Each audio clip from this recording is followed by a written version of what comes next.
ventanitas de la bendición no se le van a cerrar.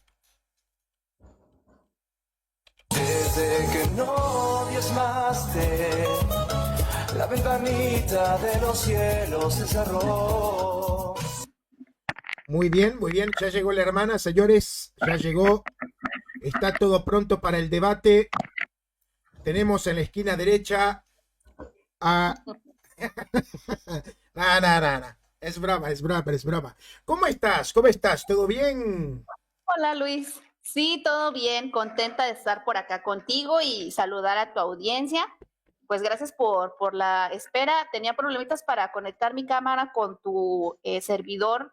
Como nunca había entrado por esta plataforma, pues sí me costó un poquito de trabajo, pero ya estamos aquí. Tengo que Bendiciones y saludos a reconocer todos. que bueno, es complicada esta plataforma. Te quiero comentar que te voy a refutar tanto por YouTube como por TikTok. Ningún problema, de hecho, me parece excelente. Qué Un mala saludo a todos gente. los hermanos y amigos de TikTok. Fíjate que tengo muchos seguidores católicos también en TikTok, muy buenos No, amigos también que me pará. ¿Cómo que tenemos? Yo tengo pocos seguidores en TikTok católicos y vos que no sos católica tenés seguidores católicos. No, pará. Ahí hay sí, algo, hay algo. Hay que sí, cincharle yo te las voy a decir orejas. que es. Está No, bien. pero no es para mal, sino ellos están muy contentos en que yo pues instruya a los evangélicos, pues haciéndoles saber que el dogma de la Trinidad pues es un dogma que formuló y definió la Iglesia Católica a lo largo de los siglos. A Y ver, eso a es ver, a todo. ver, a ver, a ver. Vos Eso es todo. tenés una campaña abierta, o sea, de demostrarle a los protestantes y evangélicos que ellos son católicos romanos en rebelión con el Papa, nada más. Bueno, no exactamente católicos romanos, recordemos que pues es anterior al cisma del 1054, entonces pues sí, estamos dialogando un poquito en poniéndolos en contexto. Los reformados no tienen ningún problema, mayormente son los evangélicos quienes se admiran y se sorprenden de decir que cómo que es un dogma de fe católico, ¿no? Entonces, pues es por ello que ellos apoyan esa campaña Está y bien, están ahí. perfecto. Y sinceramente es que como católicos y tenemos que dar la razón. O sea, para nosotros los católicos, los protestantes son nuestros hijos. Ya está. Son hijos de la gran ramera. Son hijos de la gran Normal. ramera. Hijo nuestro. Son hijos de la gran ramera del Apocalipsis. O sea, para todos aquellos que dicen, no, la iglesia católica es la gran ramera. Bueno, si la iglesia católica es la gran ramera, los protestantes son los hijos de la gran ramera. Lo lamento, pero es así. Y en eso tenés toda la Bueno. razón del mundo. ¿Qué va a hacer? Entonces ahí es donde los católicos dicen amén a la unicitaria. Pero escúchame una Es cosa, eso. mira, ¿sabés por qué te digo que son católicos romanos los protestantes? A ver, Porque dime. el dogma de la Trinidad lo comparten ortodoxos y católicos. Ahí te doy la razón. Pero los protestantes aceptaron el ¿cómo es? Filioque. Filioque. El filioque, Filioque. exacto, que los ortodoxos no aceptan. Entonces son más papistas romanos que ortodoxos. Sí, ¿Ves? pero no tienen problema, no tienen problema. O sea, en el fondo, la idea de la reforma era reformar precisamente la Iglesia Católica, no deshacerse de ella, ni de los dogmas, ni de las tradiciones. Entonces, mayormente veo más simpatía acerca de los protestantes reformados, que son hermanos, los hermanos separados. Está bien, perfecto, perfecto.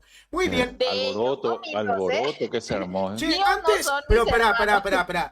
Antes de empezar con el debate, porque van sumándose personas de a poco, en TikTok, en YouTube, se van sumando, denle me gusta y compartan, ratones. Bueno, antes de empezar, para que te conozcan un poco más la gente, nosotros, los católicos, contanos un poco, vos fuiste evangélica trinitaria y te hiciste después unicitaria o fuiste siempre unicitaria? ¿Cómo es ese proceso? Bueno, pues para conocimiento de algunos y ahora de la nueva audiencia que se encuentra aquí, mi nombre es Iracema Jiménez. Crecí en una familia católica romana en la Ciudad de México, pues naturalmente de la Iglesia Católica Romana. Entonces, tuve cierta transición acerca de, pues, cuestionarme algunos ritos, tradiciones referente a la Iglesia Católica. Hubo por ahí un momento en donde tuve un encuentro con el Señor, lo puedo decir, lo declaro abiertamente con el Señor Jesús, y después pasó un largo de tiempo, yo creo que eso tendría yo como unos 14 años, pasaron hasta los 27 para que yo empezara a empezar a interesarme por la lectura de las escrituras. Entonces, en esa transición y en ese inter, mientras yo seguía conociendo más de la Biblia y de la palabra del Señor, me encuentro con los evangélicos, pero yo nunca les reafirmé o les confesé que yo era una trinitaria evangélica. Entonces, yo siempre sostuve que creía en que Jesús era el único Dios, el Padre y mi Señor y Salvador. Hasta ahí, entonces. Ok, para entenderte. O sea, vos te hiciste evangélica, pero vos yendo a la Biblia, bueno, está, pero digo, yendo a la Biblia, lo que nunca aceptaste fue la Trinidad. Otras cuestiones también, o sea, bueno, cuando hubo ese contacto con el Señor, pues obviamente que se quitaron muchas tradiciones e ideas católicas, sí, el Señor fue pues prácticamente corrigiendo las enseñanzas con las cuales crecí y por eso es que hoy en día estoy aquí contigo debatiendo, pero lo que pasó es que yo me empecé a congregar en una iglesia que era independiente pentecostal. O sea, ahí había trinitarios y había unicitarios, personas que en la ignorancia no saben que declaran 3 personas o declaran a un solo Señor, ¿ok? Entonces, al no ser, pues, prácticamente confesional como pentecostal, ¿ok? No se apegaba a ningún credo en especial, por ejemplo, que yo dijera, bueno, era de Asambleas de Dios, ¿no? Trinitaria. No lo tenía. Entonces yo simplemente me estuve congregando en una iglesia de este tipo, pentecostal, independiente, pero nunca me confesé yo como evangélica. Solamente obedecí al mandato de congregarme y me empecé a relacionar dentro del mundo de la apologética en los debates de Facebook. Ya ves que estaban todos estos grupos. Pues después pasamos a la plataforma de YouTube, así que tuve mi transición en ese proceso con pues ciertas personas evangélicas que tú muy bien conoces. Sí. De hecho, yo te conozco desde antes de yo hacerme católico, es verdad. Ahí nos encontramos en los grupos de Messenger, ¿recuerdas? Sí, claro. Hablando mucho tiempo en Messenger, con Jaime Supo y todo el grupo David de Messenger que siempre y un estábamos montón ahí de hablando muchos temas. Entonces, pues sí, esa es la historia que sí, totalmente. Muy bien. Muy bien. Bueno, nos preparamos para el debate. Como yo soy la parte que afirmo, ¿qué te parece si empiezo yo? Hoy tenés el privilegio de terminar el debate. Aprovechá que el que termina tiene que dar el golpe mortal. Ya te dejo el golpe mortal para vos. Yo empiezo, yo afirmo. Pues, yo siempre he sabido que el que reta empieza, entonces, aunque no me lo concedas, usted retó. Ah, bueno, muy bien, muy bien. Vamos allá entonces. Vamos al debate. Para la persona que pregunta en TikTok de dónde soy uruguayo, de la República Oriental del Uruguay, parezco chino, peruano, boliviano, de cualquier parte me dicen que parezco, pero no pasa nada. Bueno, muy bien, paraguayo. Vamos arriba. Paraguayo también, sí. En Paraguay pasaba desapercibido. La gente pensaba que yo era más paraguayo que otra cosa. Bueno, muy bien, vamos allá. Por eso. Pará. Vamos ahí, entonces vos ponés el tiempo, ya acá. ¿Me avisás cuando esté faltando 1 minuto? Listo. A ver. Pero pará, todavía no empieces. No. Que quiero poner pantalla. Aquí. No sé por qué no me aparece, che. Algún negocio hay acá. Espera, ¿cómo que el tema es la salvación? No, el tema no es la salvación. No, ese es error, ese fue un error ahí. Ok. Sí, pero ¿por qué no me aparece acá? Abajo está el tema. Aquí estaba, mirá. Muy bien. Entonces, a ver si está transmitiendo bien. ¿Está transmitiendo bien? Bueno, perfecto. Vamos allá. Cuando te diga comenzamos. Entonces, a ver, primero voy a ponerme de acuerdo con el debate. Voy a ponerme de acuerdo con el título bien del debate. Me gustaría primero confirmar que bueno, que al menos estemos debatiendo lo mismo, ¿no? Eso es lo principal. El tema del debate, a ver, para saber que estamos debatiendo lo mismo, es la iglesia infalible. ¿Estamos de acuerdo? O sea, mi tarea hoy es demostrar que bíblicamente es posible, y no solo es posible, sino que es bíblico la existencia de una iglesia infalible. ¿Te parece bien? Sí, estoy de acuerdo. Ok, perfecto, entonces. Cuando quiera, entonces comenzamos. Entonces, bueno, Perdón, un momentito, por dale, favor. dale, dale. Un momento. Estoy seteando esto. Ahí está. Creo que ya pueden ver el cronómetro. Sí, ahí. Listo. Entonces, vos empezás a hablar a Luchito y ahí ya te empiezo a correr. Adelante, por favor. Perfecto. Le recuerdo que le pueden dar me gusta, compartan, no sean ratones, queridos amigos. Vamos a llegar a más personas con el debate. Comienzo. Tema del debate. ¿Existe una iglesia infalible en la Biblia? Esto es lo que yo voy a demostrar y voy a tratar de demostrarlo con 3 pilares irrefutables que están intrínsecamente unidos. Inspiración, apóstoles e iglesia. Escuchen. 3 pilares irrefutables. Si la hermana Iracema me demuestra que yo estoy equivocado y puede refutar estos 3 pilares, yo me hago evangélico, pero no solamente evangélico, unicitario también me hago. Así que bueno, voy a iniciar entonces demostrando que en base a estos 3 pilares que yo considero que son irrefutables, inspiración, apóstoles e iglesia, voy a mostrar la relación intrínseca que hay en estos 3 pilares y allí voy a elaborar mi argumento para demostrar que bíblicamente es totalmente sostenible creer en una iglesia infalible. Muy bien. Quiero decirle algo. Yo no voy a tirar muchos textos, pero los que voy a lanzar serán mortales. Eso según mi perspectiva, obviamente. La hermana tendrá que refutarlo. Ok, vamos entonces. Premisa 1.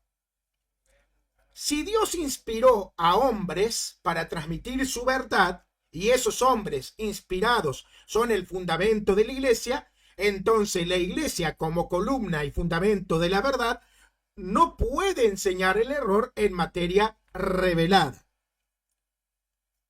Dios inspiró a hombres para transmitir la verdad, y quiero hacer hincapié en esto. La hermana no va a poder decir que no. Este punto lo tiene que aceptar sí o sí. Dios inspiró a hombres, hombres falibles, pero ella tiene que aceptar, como es cristiana, que estos hombres que eran falibles, a la hora de transmitir la palabra de Dios inspirada, no cometieron errores. A eso nosotros le llamamos la infalibilidad participativa. ¿A qué le llamamos infalibilidad participativa? A los momentos en los que Dios trabaja en hombres falibles para que puedan transmitir sin errores la verdadera palabra de Dios. A eso le llamamos la infalibilidad. ¿Ok? La infalibilidad por participación, porque por naturaleza o por ontología, bueno, sabemos que el único infalible es Dios. Los hombres son infalibles por participación y de forma parcial. Segunda de Timoteo capítulo 3 versículo 16 dice, toda escritura es inspirada por Dios. Ella va a estar de acuerdo. Segunda de Pedro 1:21 dice, los hombres hablaron guiados por el Espíritu Santo. Hebreos capítulo 1 versículo 1, Dios habló por medio de los profetas. Esto significa lo siguiente, Dios puede usar instrumentos humanos para transmitir la verdad, pero no solo puede usar instrumentos humanos, sino que los usó, y ella estará de acuerdo. No solo Dios puede, sino que lo hizo. Cuando Dios los guía, especialmente, no pueden errar en esa transmisión. La revelación bíblica depende justamente de eso. Si la hermana sostiene que los apóstoles pueden fallar aun cuando están siendo inspirados, entonces ya no tendríamos ni siquiera una confiabilidad en las escrituras, porque ¿cómo sabemos que los apóstoles no fallaron a la hora de comunicar las verdades? Por lo tanto, ella tiene que aceptar sí o sí que los apóstoles a la hora de comunicar la inspiración divina, ellos no cometieron el error, que Dios los guardó. Una vez más, para nosotros los católicos, la infalibilidad por participación. Punto número 2, o pilar número 2. Esos hombres inspirados son parte constitutiva de la iglesia. Este es el punto donde la hermana, para mí, va a tener su mayor peso a la hora de tratar de refutarme. Los apóstoles y profetas no están fuera de la iglesia, ni son un grupo paralelo. La Biblia dice exactamente lo contrario. Efesios 2:20. La iglesia está edificada sobre el fundamento de los apóstoles y profetas. Primera de Corintios 12:28. Dios puso en la iglesia en primer lugar apóstoles. Hechos 15. Las decisiones doctrinales son hechas por la iglesia apostólica reunida. Mateo 28:19. Cristo está con ellos enseñando y guiando hasta el fin del mundo. Esto demuestra algo crucial. Los hombres inspirados por Dios no están fuera de la iglesia, son la iglesia. Por lo tanto, si ella reconoce que los apóstoles son la iglesia y ella cree que los apóstoles que son la iglesia no se equivocaron a la hora de transmitir la palabra inspirada, ella estaría reconociendo de que sí hay una iglesia infalible. Al menos tendría que cederme que la iglesia infalible del tiempo apostólico era infalible. Pero ahí va a tener un problema. Tendría que demostrarme cuándo la iglesia dejó de ser infalible. Los hombres inspirados por Dios no están fuera de la iglesia, son el fundamento mismo de la iglesia. Lo que significa que la infalibilidad instrumental ya está presente dentro de la estructura eclesial. Dios ya usó a la iglesia en su núcleo para transmitir la verdad sin error. La iglesia nace siendo un instrumento docente asistido por Dios. Acá aparece la pregunta inevitable. Si el fundamento humano de la iglesia es infalible por inspiración, ¿cómo podría la iglesia edificada sobre el fundamento pasar a comunicar errores? Si la base y el fundamento de la iglesia son los apóstoles mismos y los profetas. Pilar número 3. La iglesia es columna y fundamento de la verdad. Primera de Timoteo 3:15. La Biblia dice, la iglesia del Dios vivo, columna y fundamento de la verdad. Analicemos esto. ¿Qué hace un fundamento para que sea el fundamento de la verdad? Y tiene que sostener la verdad. Pero si en vez de sostener la verdad, sostiene el error, ¿es fundamento de la verdad? No, no puede ser fundamento de la verdad si en vez de sostener la verdad, sostiene el error. Ahora, ¿cómo es que Cristo, a través de los apóstoles, dice que la iglesia es fundamento de la verdad si ella cree que la iglesia puede errar? ¿Cómo sabe que la iglesia erró o no erró? La Biblia dice algo clarísimo. La iglesia es fundamento de la verdad. Por lo tanto, la verdad se sostiene en el fundamento de la iglesia. Y el fundamento de la iglesia son los apóstoles y profetas de Dios. Ahora, ella tendría que demostrar cómo es que la iglesia, que es columna, fundamento de la verdad, o sea, sostén de la verdad, cómo es que pasa a sostener el error y no la verdad, contradiciendo esto lo que el propio Cristo enseña a través de los apóstoles. ¿Puede sostenerla enseñando el error? No se puede sostener la verdad sosteniendo el error. Si la iglesia sostiene y protege y transmite la verdad revelada, entonces no puede enseñar el error en esa función. Exactamente igual que los apóstoles inspirados que la fundaron. Y el Nuevo Testamento confirma esta asistencia. Juan 16:13. El Espíritu de la verdad los guiará a toda la verdad. Lucas 10:16. Quien a ustedes escucha, a mí me escucha. Hechos 15:28. Ha parecido bien al Espíritu Santo y a nosotros. En cada texto, Cristo y el Espíritu Santo sostienen la fundación docente de la iglesia y muestran que la iglesia tiene un carácter especial. El carácter de transmitir la verdad. Columna y baluarte de la verdad. Y termino con esto.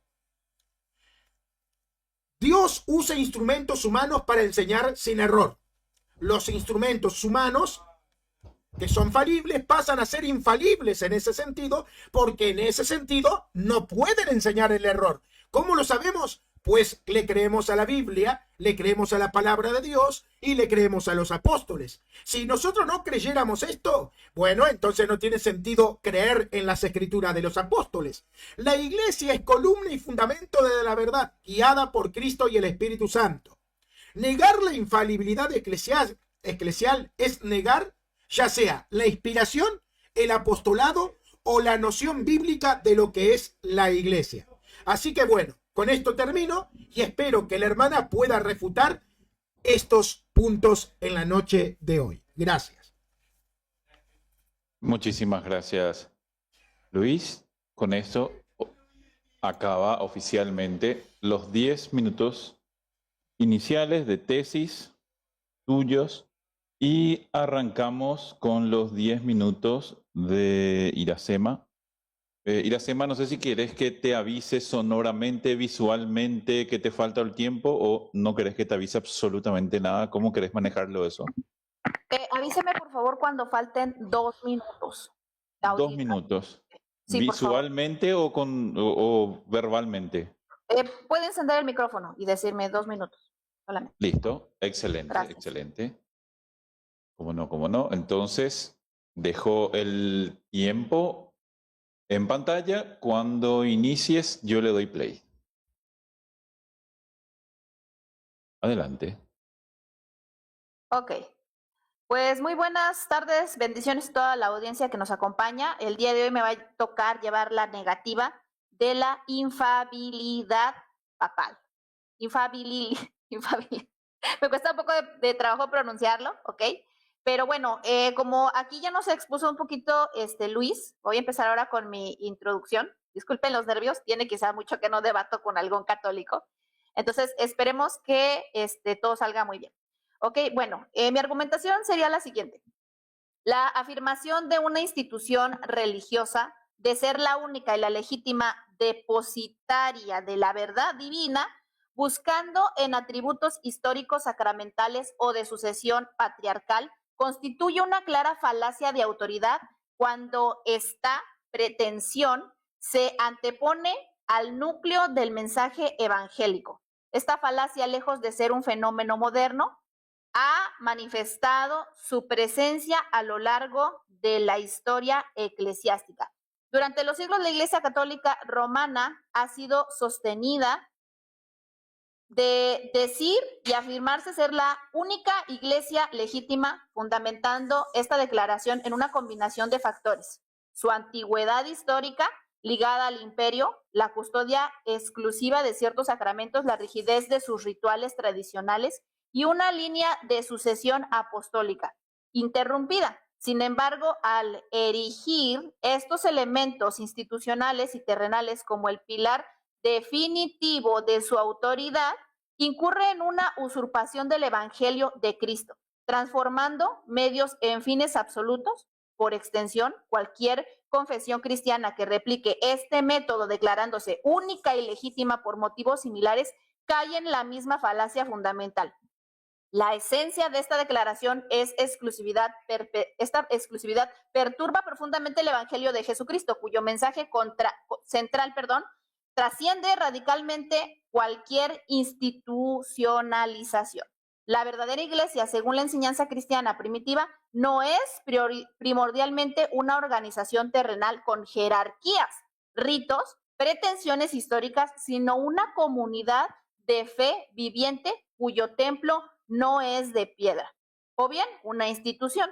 Cristo mismo advirtió contra la confianza en la legitimidad heredada o institucional, como lo demuestra su enérgica acusación a los líderes religiosos de su tiempo. Aquellos que se enorgullecían de ser el pueblo de Dios habían convertido la casa de oración en cueva de ladrones, priorizando la legitimidad del pueblo sobre el espíritu, el poder sobre la gracia y la tradición humana sobre la voluntad divina. Marcos 7:8, porque dejando el mandamiento de Dios, os aferráis a la tradición de los hombres, los lavamientos de los jarros y de los vasos de beber, y hacéis otras muchas cosas semejantes. Les decía también, bien invalidáis el mandamiento de Dios para guardar vuestra tradición. Ante este precedente bíblico ineludible surge una pregunta. ¿Qué permite suponer que un patrón de corrupción espiritual donde la institución sustituye el mensaje y el orgullo a la humanidad no podría haber ocurrido también en el seno de la Iglesia Católica o en cualquier otra que siga su mismo esquema? La falacia de autoridad, al enraizarse, tiende a repetir los mismos errores. Confunde la custodia del mensaje con la propiedad del mismo y la continuidad histórica con la infalibilidad espiritual.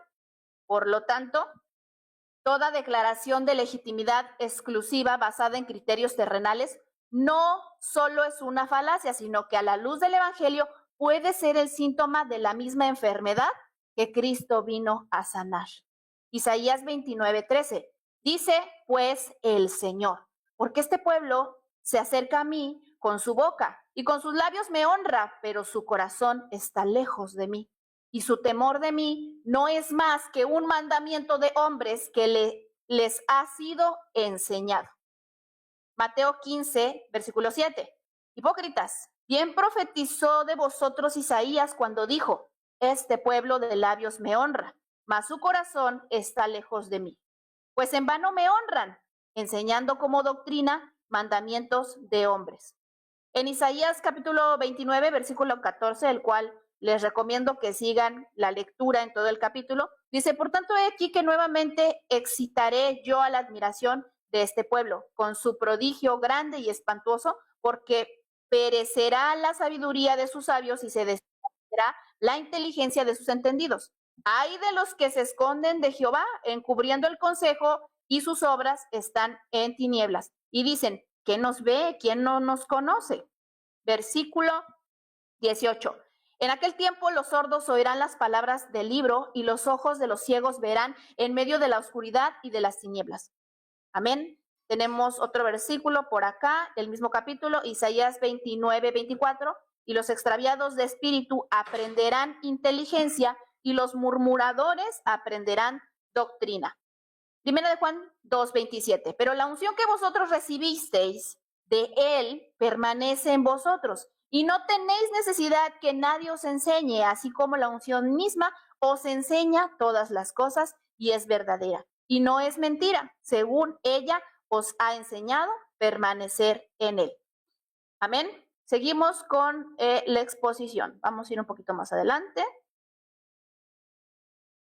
Bien. Según en mi revisión referente a la enseñanza del Catecismo, numeral 891, el romano pontífice, cabeza del colegio episcopal, goza de esta infalibilidad en virtud de su ministerio cuando, como pastor y maestro supremo de todos los fieles, que confirma en la fe a sus hermanos, proclama por un acto definitivo la doctrina en cuestión de fe y moral. La infalibilidad prometida a la Iglesia reside también en el cuerpo episcopal cuando ejerce el magisterio supremo con el sucesor de Pedro. ¿Por qué menciono todo eso? Porque son algunas de las bases que la Iglesia Católica sustenta. Es decir, su Iglesia tiene un romano pontífice a quien se le da la acreditación de la infalibilidad en virtud y en orden jerárquica. ¿Ok? Bien, entonces, lo que la Biblia nos enseña categóricamente es que Cristo es la única cabeza y maestro infalible. Mateo 23, 8 al 10. Pero vosotros no queréis que os llamen rabí, porque no es vuestro maestro el Cristo. Porque uno es vuestro maestro el Cristo. Ya no me cuadraba aquí. Voy a volverlo a repetir, pero vosotros no queréis que os llamen rabí, porque uno es vuestro maestro, el Cristo, y todos vosotros sois hermanos, y no llamen Padre vuestro a nadie en la tierra, porque uno es vuestro Padre, el que está en los cielos. Ni seáis llamados maestros, porque uno es vuestro maestro, el Cristo. Amén. 2 minutos. Perfecto, maravilloso. Efesios capítulo 1, versículo 22 al 23. Y sometió todas las cosas bajo sus pies y lo dio por cabeza sobre todas las cosas a la iglesia. Colosenses 1:18. Y él es la cabeza del cuerpo que es la iglesia. Contradicción: el Papa, como maestro infalible y padre, usurpa los títulos que Jesucristo tiene como cabeza: maestro, así como el Padre que está en los cielos. El Señor Jesucristo establece maestros, sí, por supuesto, y además de otros ministerios que nos enseña el capítulo de Efesios, capítulo 4, versículo 11. Él mismo constituyó a unos apóstoles, a otros profetas, a otros evangelistas, a otros pastores y maestros. ¿Para qué? ¿Con qué fin? Para perfeccionar, Efesios 4:12, a los santos para la obra del ministerio de Cristo, para la edificación del cuerpo de Cristo. Entonces, ¿qué es lo que estamos diciendo con esto? En la enseñanza bíblica no existe ninguna jerarquía de rangos, de maestros, de papado, de jerarquía, en la cual nosotros tengamos que podernos basar según el orden bíblico. No sé cuánto tiempo por ahí me quede. 35 segundos. Muy bien, entonces, con estos pasajes que acabo de citar, creo firmemente y puedo defender a la luz de las Escrituras que la única jerarquía que reside para la iglesia se encuentra primeramente en Cristo, nuestro Señor y Salvador, el Señor Jesús. Y habiendo la iglesia obtenido esa dirección y esa salvación, es por el mérito de nuestro Señor Jesús que nosotros podemos gozar de lo que ahora el Señor nos ha dado. Hasta ahí con mi tiempo. Muchísimas gracias. Ok, excelente, quedaban 5 segundos. Con eso cerramos la partida inicial de las tesis de cada uno. Arrancaremos ahora con la fase de contratesis, otros 10 minutos para cada uno. Lucho, el micrófono es tuyo, empezás a hablar y yo le doy play. Adelante. Ok, perfecto. Muy bien, vamos arriba entonces. Bueno, voy a hacer un esfuerzo para entender mi propia letra, pero no pasa nada. Bueno, dice la señora, la hermana Iracema, dice, la afirmación de que la iglesia es la depositaria de la verdad es una falacia de petición de principio. Bueno, no necesariamente. ¿Por qué? Porque sería una falacia de petición de principio, una falacia de autoridad, si la iglesia dijera, bueno, nosotros somos la iglesia que tiene la verdad porque nosotros lo decimos y punto. Pero no es lo que sucede. La iglesia siempre ha predicado que ella es la portadora de la verdad porque históricamente esta iglesia viene de los apóstoles y los apóstoles fueron los que enseñaron que la iglesia es columna y baluarte de la verdad. O sea, no fue el Papa, no fue el magisterio católico del siglo III, del siglo IV, del siglo II. O sea, fue el propio Dios, el propio Espíritu Santo, hablando a través de los apóstoles, que afirmaron que la iglesia es columna y baluarte de la verdad. Si la hermana niega esto, bueno, yo le encontraría al menos lógica según el razonamiento de la hermana. Si ella no creyera que esto salió de la boca de los apóstoles. Pero si ella cree que estas palabras salieron de la boca de los apóstoles, ella debe de creer que hay una iglesia que es portadora de la verdad. ¿Cuántas iglesias fundó Cristo? ¿Cuántas iglesias fundó Cristo? 10, 20, 30, con diferentes doctrinas. No, Cristo fundó una sola. La pregunta es, ¿esa iglesia que fundó Cristo, que era una, es la que tiene que a lo largo de los siglos predicar la verdad? Ella cree que hay una iglesia que Cristo fundó y esa es la iglesia que tiene que a lo largo de los siglos llevar la antorcha de la verdad. Si ella me dice que sí, entonces está reconociendo que sí hay una iglesia que puede reclamar el derecho de decir, nosotros somos la iglesia que fundó Cristo y predicamos la verdad. Ahora, si es la iglesia católica romana o es otra, esa es otra discusión, ¿no? Pero sí es bíblico el hecho de que una iglesia pueda reclamar ser la iglesia que Cristo estableció y que ésta sea la portadora de la verdad. Después dice, la iglesia, apelando a su autoridad y sus sí, autoridad, a su sucesión apostólica, a su historia y a su antigüedad, se apropia indebidamente del Evangelio. Es una usurpación del Evangelio. No, no es que se apropia del Evangelio. Bueno, ella tendría que demostrar en qué momento la Iglesia Católica se apropió del Evangelio. Para nosotros los católicos, la Iglesia no se puede apropiar de algo que ya es propio de ella. A ver, voy a hacer una simple pregunta. La Iglesia que Cristo estableció tiene como naturaleza y tiene como misión predicar el verdadero evangelio. O sea, Cristo fundó una iglesia para que esta iglesia predique el verdadero evangelio. Esa es la naturaleza de la iglesia. La naturaleza de la iglesia es predicar el verdadero evangelio. Si ella dice que sí, que la naturaleza de la iglesia es predicar el verdadero evangelio, entonces tienen que entender que según nosotros los católicos, si la Iglesia Católica es la que viene de los apóstoles, ella no se apropió. En todo caso, es algo que le pertenece. Ahora, el deber de ella sería demostrar que la Iglesia Católica no es esa iglesia que tiene el deber por naturaleza de predicar el verdadero evangelio. Dice después la hermana.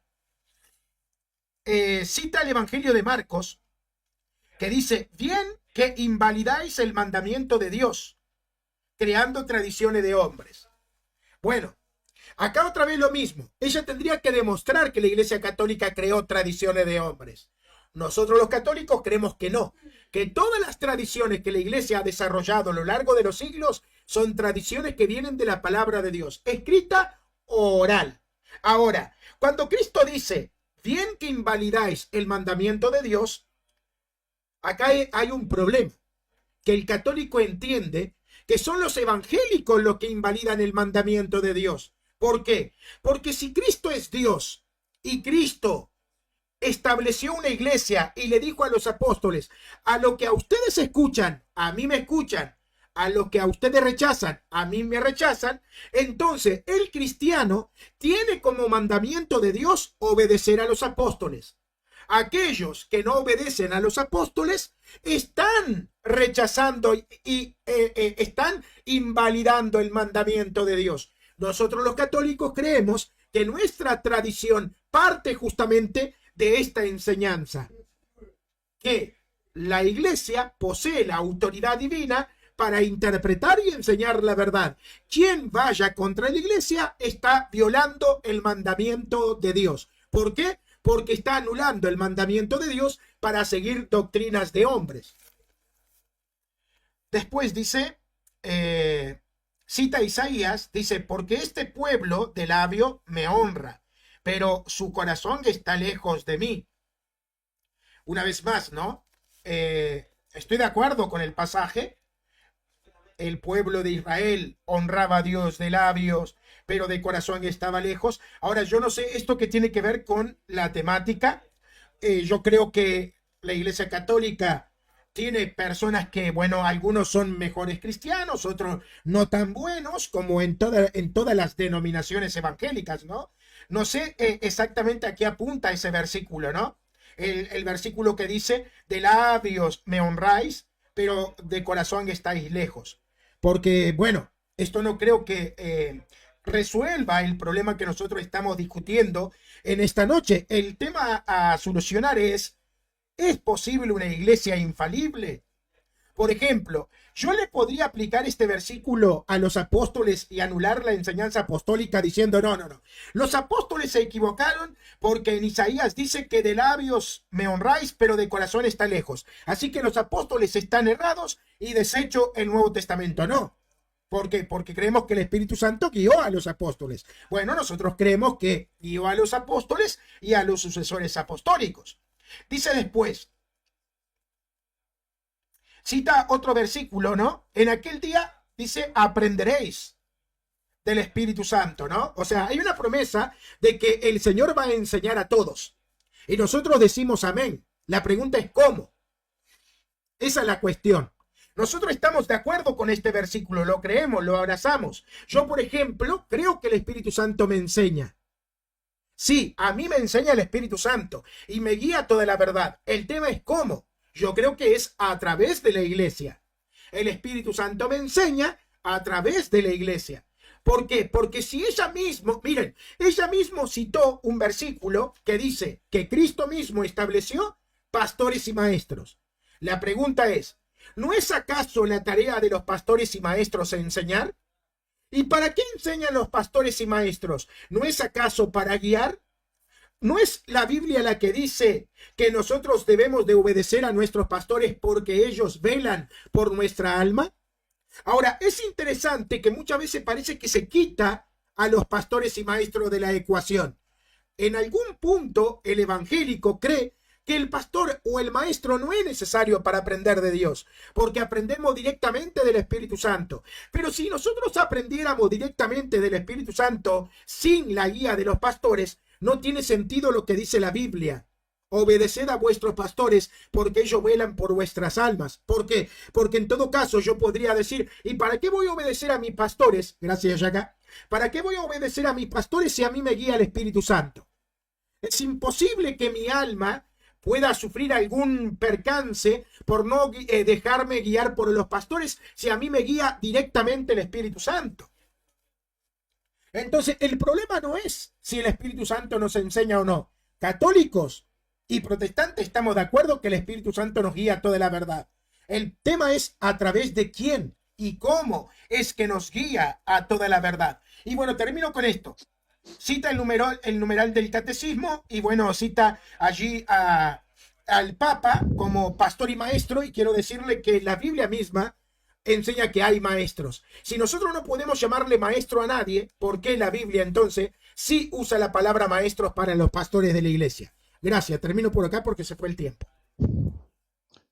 Tiempo cumplido, exacto. Excelente. Bueno.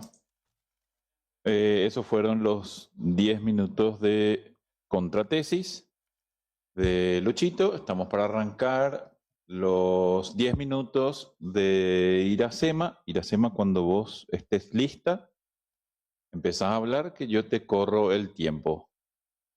Adelante. Ok, muchísimas gracias. Bueno, voy a ir un poquito más rápido y para regresar un poquito a lo que estaba presentando en el contexto, lo que le planteo a Luis en esta noche es el grave error que cometió el pueblo judío al creer que porque eran un pueblo de Dios, iban y andaban conforme a los mandamientos de Dios. Sin embargo, esta es precisamente la acusación que nos hace pensar que la Iglesia Católica no cayó en esa misma desviación al hacer afirmaciones que no tienen sustento ni bíblico ni doctrinalmente.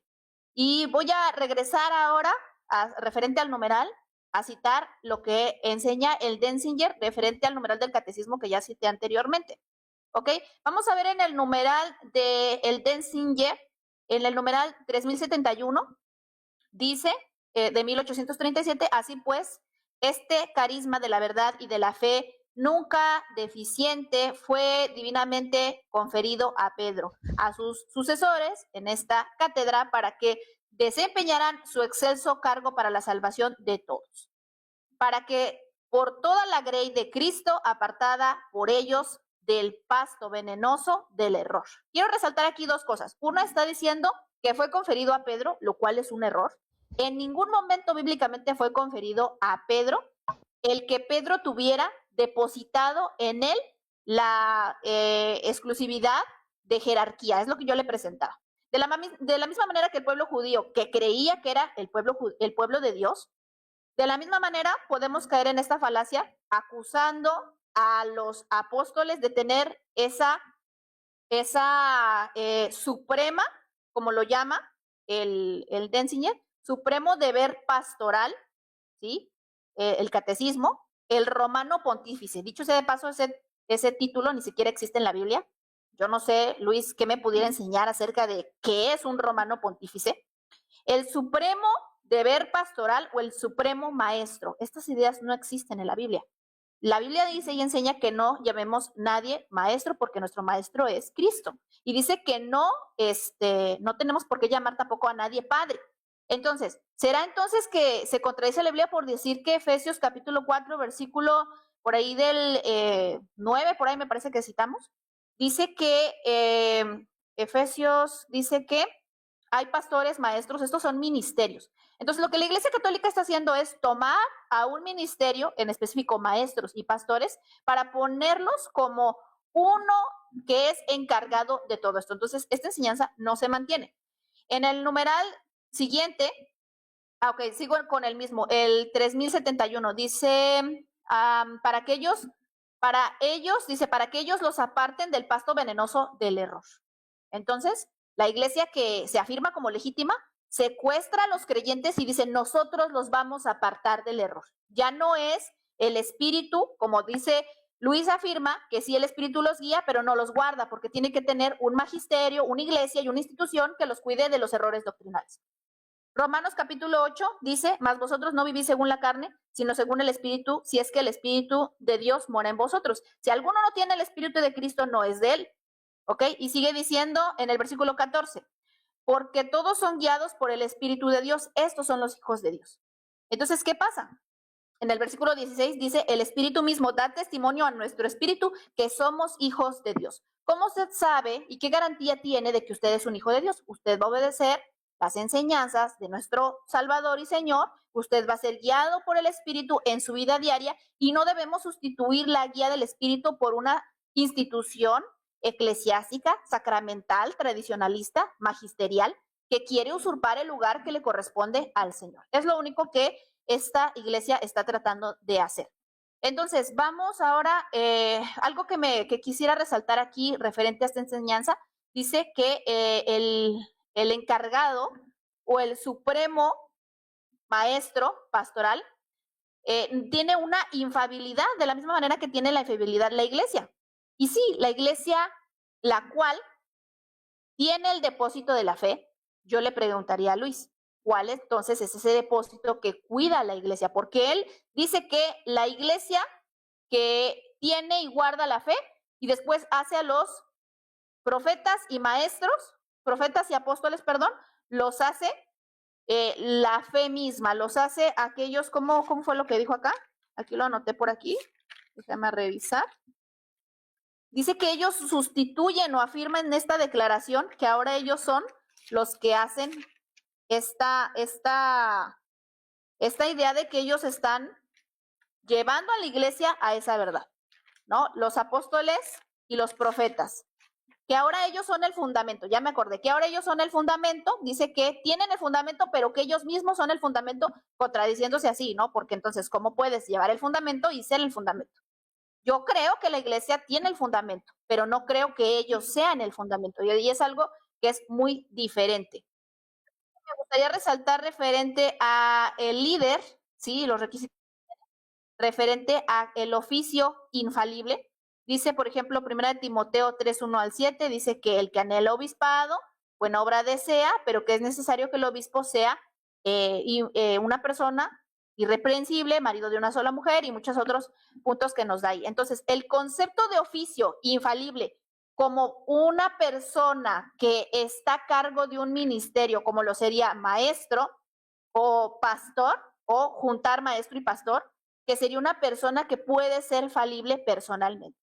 Es decir, puede dogmáticamente dar verdades de fe, pero personalmente es una persona falible. Creo que esto es muy contradictorio de acuerdo a la enseñanza bíblica y sería algo también que me gustaría resaltar en este diálogo. ¿Ok? Entonces, primeramente, por ejemplo, tenemos 2 de Pedro capítulo 1, versículo 11, porque de esta manera os será otorgada amplia y generosamente entrada al reino de nuestro Señor Jesucristo. ¿Ok? Habla en el contexto, versículo del 1 al 8, porque si estas cosas están en vosotros y abundan, no os dejarán estar ociosos ni sin fruto en cuanto al conocimiento de nuestro Señor Jesucristo. Esto lo habla acerca de toda la iglesia. Continúo. Entonces, por lo tanto, vemos en esta secuencia que tenemos la fe que Dios nos da. Segundo, la virtud, la excelencia moral. Y tercero, el conocimiento acerca de, pues, el aprendizaje que tenemos de Dios. Y cuarto, la entrada al reino eterno, que esto es lo más importante. ¿Ok? Dice, aquí seguimos, el conocimiento espiritual genuino presupone esta virtud moral no hay un atajo para la infalibilidad doctrinal, no puede existir separada de la excelencia moral. Es decir, no puedes tener un líder que primeramente no tengas con qué fundamentar que es un líder, el cual tenga ese depósito como infalible y aparte tenga esta permisibilidad a ser falible, de manera moral. ¿Ok? No sé cómo vamos de tiempo, déjenme checar por ahí. Te quedan 2 minutos 10 segundos. Muy bien. Entonces, pues para ampliar un poquito más y profundizar un poquito en esto, la Biblia como tal no conoce esa sucesión apostólica papal. Pedro nunca fue obispo de Roma. No existe esta idea en el Nuevo Testamento. No hay un solo versículo sobre la sucesión papal. La iglesia primitiva tenía obispos locales, no monarcas universales. No tenía estos líderes con supremacía pastoral ni en el ministerio de maestro. La infalibilidad viola el principio sacerdotal, inclusive universal. Primera de Pedro 2:9, vosotros sois linaje escogido, real sacerdocio. Y ese sacerdocio que el Señor nos viene a dar, que viene a aludir que todos los cristianos somos piedras vivas, no solamente los líderes, no solamente los maestros, no solamente los obispos. Todo creyente es una piedra viva y un instrumento útil en el Señor. No sé cómo estamos de tiempo. 1 minuto. Ok, perfecto. 1 minuto 10 segundos. Muy bien, entonces Pablo inclusive todo el tiempo se la pasa enseñando Pablo como apóstol. Dice, y cito 1 Tesalonicenses 1:5-6, pues nuestro evangelio no llegó a vosotros en palabras solamente, sino también en poder de Dios, en el Espíritu Santo y en plena certidumbre. Si vosotros vinisteis a ser imitadores de nosotros y nosotros del Señor. Pablo no dice, obedezcan mi oficio apostólico, aunque mi vida sea contradictoria. Pablo dice, imítenme a mí como yo imito a Cristo. Adelante. ¿Lo dejas hasta ahí? Te quedan 30 segundos, si quieres redondear alguna idea. Sí, va para terminar. Bueno, la infalibilidad oficial, ya sea de la iglesia o hacia un cargo en específico, pues contradice toda la autoridad espiritual que emana de la relación de Cristo y del creyente en ese carácter en el cual está siendo formado. La infalibilidad reside en el cargo independiente del carácter. Hasta ahí. Bueno, excelente. Muchísimas gracias. Ahí vamos a resetear el tiempo. Marcar. Luis, si estás listo. Ok. Perfecto. Excelente. Comenzamos entonces. Bueno, yo podría refutar los argumentos de la hermana en cuestiones de segundos, pero voy a hacerlo lento para que puedan entender el punto. Yo voy a tratar de mostrar que muchos de los puntos que la hermana cita o trata de usar como argumentos terminan poniéndola a ella contra las escrituras. Voy a comenzar por el último para que ustedes vean de qué va. Ella dice, Pablo enseña que no solamente en lo doctrinal hay que seguir el ejemplo de Pablo, sino en toda su vida, ¿no? Ahora la pregunta es, ¿esto aplica para el apóstol Pedro también? Porque el apóstol Pedro se equivocó y el apóstol Pablo lo llamó hipócrita. Ahora, ¿podemos imitar la hipocresía de Pedro? ¿Se dan cuenta? ¿Se dan cuenta del problema en el cual se está metiendo la hermana ahora? Si es cierto lo que ella dice, y para que una persona sea infalible, tiene que ser infalible en todo y en todo momento, y ella pone como ejemplo a Pablo, entonces ella estaría diciendo que Pablo es muy distinto a Pedro, porque a Pablo se le puede imitar en todo tiempo, pero a Pedro no. Entonces quiere decir que no fue inspirado. Porque si a Pedro yo no lo puedo imitar en todo momento, porque Pedro en un momento, él fue hipócrita, entonces, o Pedro no fue inspirado, o Pedro, miren esto, o Pedro no fue inspirado, o el argumento de la hermana está errado. Para mí, el argumento de la hermana está errado y tiene razón la Iglesia Católica. Los apóstoles, a pesar de que fueron falibles y a pesar de que moralmente no fueron perfectos, podemos nosotros confiar en ellos, que en aquellos temas que tienen que ver con las escrituras y la palabra de Dios, lo hicieron correctamente sin error. Yo aquí le digo amén a la Iglesia Católica y digo, no estoy de acuerdo con la hermana, porque entonces no tendría sentido. Pero seguimos mostrando o refutando, si es que estoy refutando, no me gusta pecar de arrogancia tampoco, ¿eh? Bueno, dice, el pueblo judío se apartó, aún creyendo que ellos eran el pueblo de Dios. ¿Qué nos garantiza a nosotros de que la iglesia tampoco se aparte?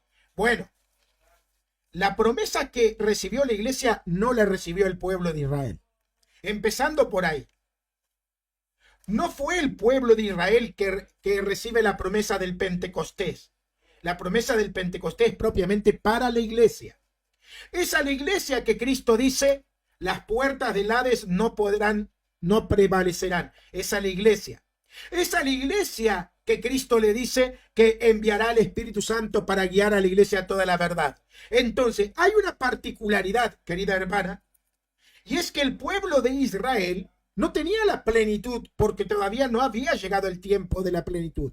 El tiempo de la plenitud se cumple con la iglesia, y las promesas que recibe la iglesia no la había recibido aún el pueblo de Israel. Esto marca un después en la historia de la humanidad. Al menos que vos pienses que el Nuevo Testamento, el Nuevo Pacto, la llegada del Espíritu Santo, el Pentecostés, eso no significa un cambio para la historia de la redención. Yo como católico digo amén. Creo que la Iglesia Católica tiene razón cuando dice que el Pentecostés y el Nuevo Pacto traen un cambio para la historia de la redención, porque las promesas que recibe la Iglesia no la había recibido todavía el pueblo de Israel. Después dice, en ningún momento se le dio a Pedro una jerarquía. Bueno, yo entiendo que ella no vea la jerarquía en la Biblia, lo entiendo y lo respeto. Yo como católico, es más, como un ex protestante, que estudiando este caso me di cuenta que la palabra llaves para los judíos tenía que ver con autoridad. De hecho, el historiador Flavio Josefo, él usa justamente esas mismas palabras. Flavio Josefo dice que habían judíos que recibieron de la emperadora las llaves del poder de atar y desatar. Asimismo lo dice un historiador judío, Flavio Josefo, siglo I. Ahora, ¿por qué yo creo que a Pedro sí se le dio una jerarquía? Porque a Pedro se le da estas llaves, y justamente bajo el lenguaje de atar y desatar, lo que supone una autoridad, y se la da a Pedro, ¿no? Y en Pedro se le da a toda la iglesia, pero se le da a Pedro. Por lo tanto, hay que estar en comunión con Pedro, hay que estar en hermandad con Pedro, hay que estar en unidad con Pedro también para poder gozar de eso. No se olviden que Jesús le dijo a Pedro, ve y confirma a tus hermanos. Y después dice, pastorea a mis ovejas. La hermana dice, la Biblia nos habla de no llamarle a nadie padre, ¿no? Ella dice, la Biblia dice que no hay que llamarle a nadie padre. Miren lo que le voy a leer. Si es verdad que nosotros no le podemos llamar a nadie padre, entonces, ¿qué pasa con Hechos de los Apóstoles?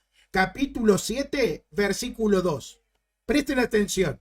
El apóstol Pedro dice, varones, hermanos y padre, oíd, oíd.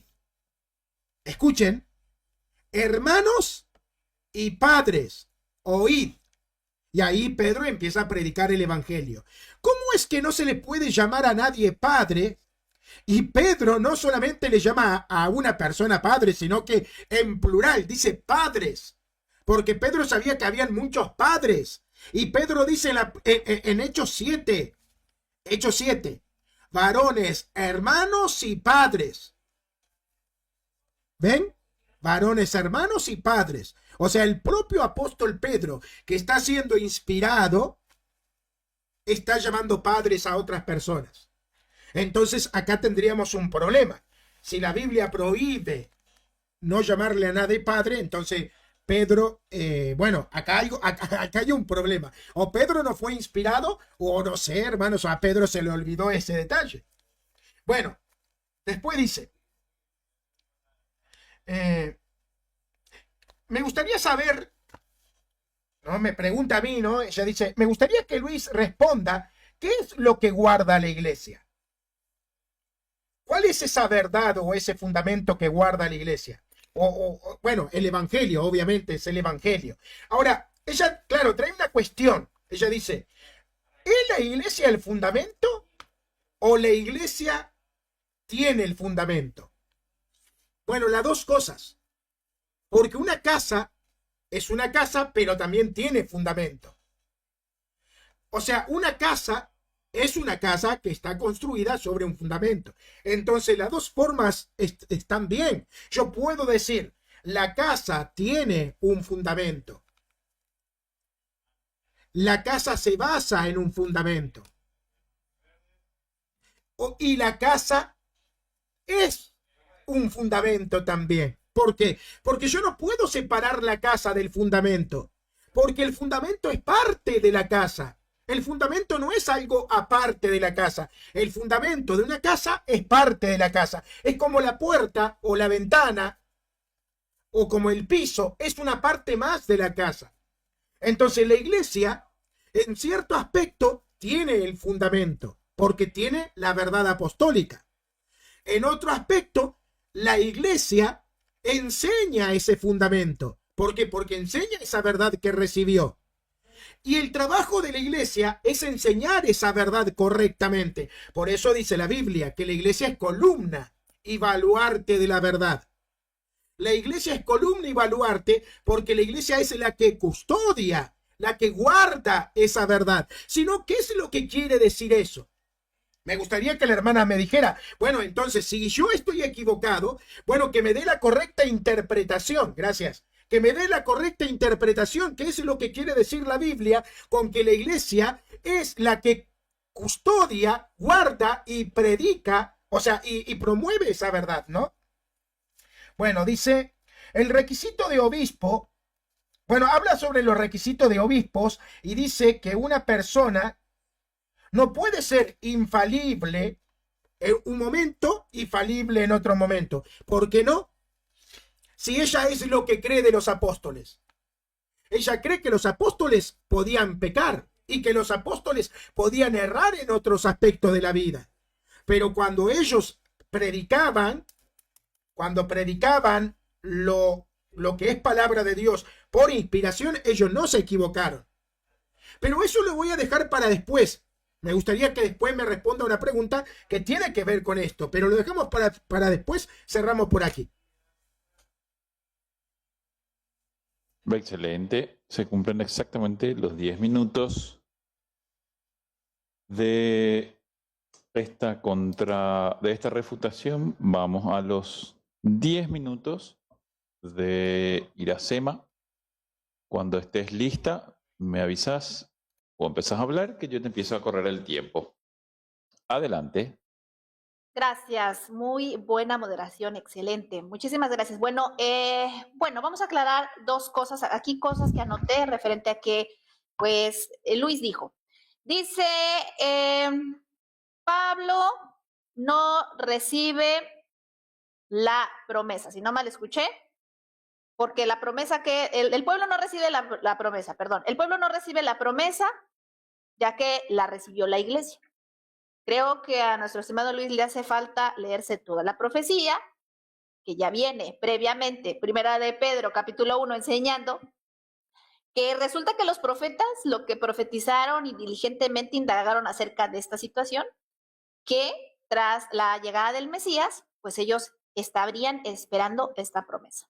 No solamente eso, recientemente compartí una enseñanza referente a Ezequiel capítulo 16, en donde Dios, al ver a su pueblo siendo un pueblo infiel, siendo un pueblo que iba en pos de traicionarlo constantemente, ese pueblo infiel lo llama la mujer adúltera, viene y les dice, cuanto rechazaste todo lo que yo te di, mi vino, mi pan, el vestido, el lino fino que yo probé para tu mesa, el pan y todo lo que le dio, ahora estableceré un nuevo pacto contigo. No es el pacto para la iglesia, no rechaza al pueblo, sino que establece su pacto y que añade a los gentiles. Cita, por ejemplo, que Pedro era el que pastorearía a los judíos y eso está perfecto, yo digo amén, los pastoreó, pero eso no quita que el Señor declaró en Juan capítulo, vamos a ver en dónde fue, Juan capítulo 10, versículo 16, dice, y también tengo otras ovejas que son de otro redil. A esas también las tengo que traer y habrá un rebaño y habrá un pastor. Entonces, cuando la Biblia dice que va a haber maestros, pastores, evangelistas, profetas y todo ello, lo hace porque el Señor lo establece. Eso no quita que nuestro Señor Jesucristo, nuestro Señor Jesús, tenga primeramente esa primacía de pastor, profeta, evangelista y maestro. Él es por excelencia. Entonces, ¿qué nos dice la Escritura? Nos enseña constantemente que porque el Señor ha venido, nosotros alcanzamos gracia y alcanzamos esa enseñanza para ser parte de ese pueblo que se mantiene dentro de la enseñanza y la doctrina bíblica. Entonces, aquí surge otra pregunta muy interesante. Si Jesucristo ya dio la doctrina, si Jesucristo ya dio el fundamento, si Jesucristo ya le provee a la iglesia esa salvación que le había prometido, esa redención que se cumple en Jesucristo, como lo dice el último capítulo de Lucas, en donde dice que toda la ley y los profetas tendrían que cumplirse en Jesucristo, como ya estaba previamente profetizado. Entonces, ¿qué cosa tiene que añadir la iglesia constantemente o que no esté de manera completa doctrinalmente para que haga falta añadir esa doctrina? Entonces, la Iglesia Católica viene con la bandera de decir, nosotros somos la legítima iglesia y nosotros podemos poner o quitar reglas, dogmas, tradiciones a nuestro gusto, pero no se pone en el margen de la enseñanza y de la doctrina, contradiciendo así la palabra de Dios. Por eso es que yo citaba que por la tradición anulan la palabra de Dios, que en el celo de decir somos la legítima iglesia de Cristo, bueno, yo le preguntaría a Luis, entonces si ustedes son la legítima iglesia de Cristo, caerán de acuerdo con las enseñanzas del mismo evangelio que dicen que protegen, que en esta iglesia hay puro trigo, porque el campo es el mundo, según la parábola del trigo y la cizaña. Entonces, cuando el Señor Jesús venga, Luis va a pensar que solamente se va a llevar a la Iglesia Católica Romana. Los demás, no, porque no son parte de la iglesia. Entonces, es una falacia y una mentira, y lo digo por testimonio propio, decir que la Iglesia Católica predica el fundamento, predica la salvación. Lo que te predica es que si no eres parte de ella, tú no serás salvo. Eso es lo que predican, que tú tienes que pertenecer a su organización y a su institución jerárquica y tradicional para ser verdaderamente salvo. Pero cuando el Señor venga a cosechar su trigo, pues se va a llevar solo a los católicos romanos. Y eso en el fondo, ustedes lo saben muy bien, que no es así.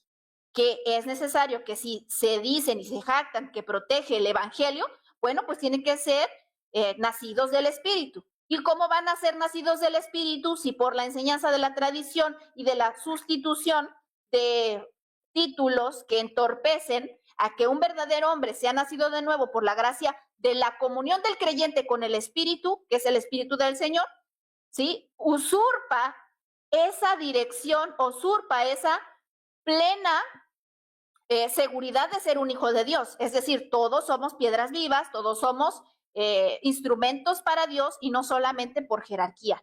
Todos los cristianos católicos que conocemos hoy en día pueden decir que tienen algún don que el Espíritu les haya dado, sanidad, profecía, que pueden ministrar, que pueden reprender enfermedades, porque para hacer toda esa labor se necesita ser un verdadero hijo de Dios. Entonces, continuando con lo que aquí Luis me estaba pues exponiendo referente al tercer pilar de la iglesia, dice que la iglesia no puede ser infalible, ¿ok?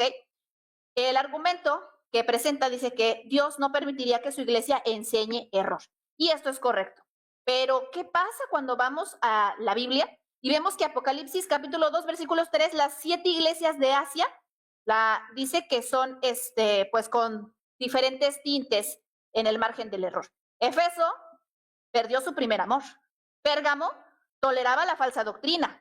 Tiatira permitía profetizas falsas.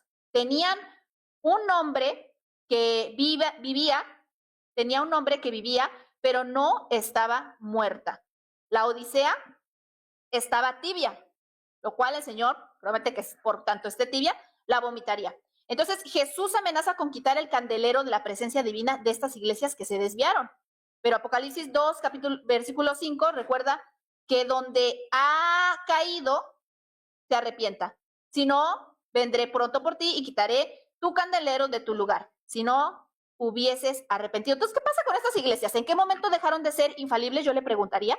Dios permitió que Israel, su pueblo escogido, cayera en el error, y eso es con lo que comencé mi premisa, puesto que 1 Samuel, capítulo 2, versículo 27, enseña el sacerdocio que el Señor establece, pues rechazado. Primera de Reyes, por ejemplo, enseña capítulo 12, versículo 26 al 33, que el reino del norte establece culto e idolatría. Mateo capítulo 21, versículo 43, el reino de Dios será quitado de vosotros para aquellos que no han recibido esa obediencia. Entonces hay todo un contexto acerca de esa supuesta infalibilidad.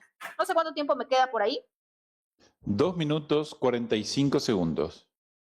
Muy bien, entonces, en conclusión, lo que la Biblia presenta es que el único infalible es nuestro Dios. El hombre puede cometer errores y pecados, sí, esto es correcto, pero no bajo los principios o atentando contra los principios que ya nos ha dado referente al fundamento de salvación. Es decir, estas iglesias pecaron, se alejaron, pero nunca podrían contradecir que su Señor los ha salvado, que su Señor les ha dado ese fundamento que se los dio a los apóstoles y profetas. Creo que ahí me quedan 2 minutos. Muy bien, entonces para mí la enseñanza que podemos ver en la Biblia es que precisamente esta enseñanza de esta infalibilidad tiene una ausencia de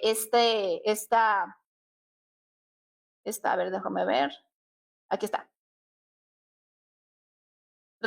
Dice, la verdadera infalibilidad reside solo en la palabra de Dios. Por ejemplo, Salmo 119, versículo 160. No en ningún oficio humano, porque solo Dios conoce todas las cosas perfectamente y siempre actúa en perfecta coherencia con su carácter santo.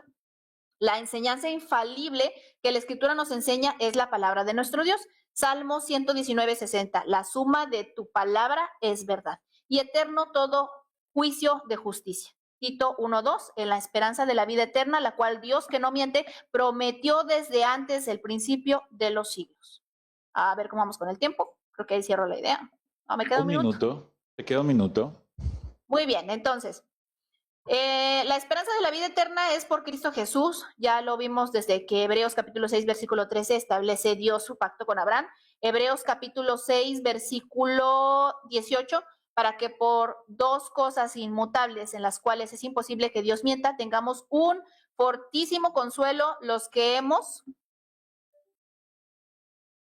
A ver, déjenme ver por acá, ya se me quería apagar la computadora. Los que hemos acudido para asistirnos de la esperanza puesta delante de nosotros. Esa esperanza no puede ser en alguien más que nuestro Señor y Salvador, Cristo Jesús. Toda pretensión de infalibilidad humana, papal, conciliar, magisterial, es idolatría y usurpa el atributo exclusivo de Dios y desobedece el mandato bíblico de someter toda enseñanza al tribunal infalible de las Sagradas Escrituras. Hasta ahí mi tiempo. Ok, muchas gracias.